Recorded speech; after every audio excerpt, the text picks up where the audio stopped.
Bus കണ്ടക്ടർക്കെതിരെ മനുഷ്യാവകാശ commission case. New times വാർത്തകളിലേക്ക് സ്വാഗതം.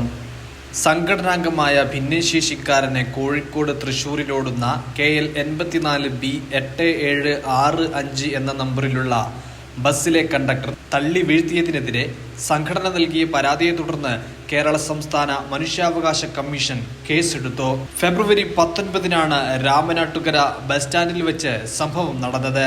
രാമനാട്ടുകരയിൽ നിന്നും പുത്തനത്താണിയിലേക്ക് പോവുകയായിരുന്ന ഭിന്നശേഷിക്കാരനോട് താങ്കൾ കയറേണ്ട, ഇറങ്ങാൻ കൂടുതൽ സമയം വേണ്ടിവരും എന്ന് പറഞ്ഞുകൊണ്ടാണ് കണ്ടക്ടർ തള്ളി വീഴ്ത്തിയത്. ഏകദേശം ഉച്ചയ്ക്ക് 2:10-നാണ് സംഭവം.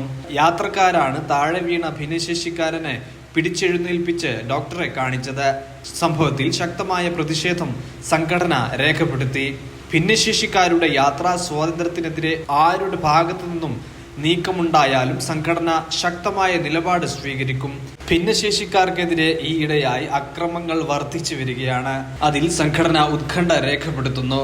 11/6/11/9/2024 എന്ന നമ്പറിലാണ് കമ്മീഷൻ കേസ് രജിസ്റ്റർ ചെയ്തിട്ടുള്ളത്. News desk, new times.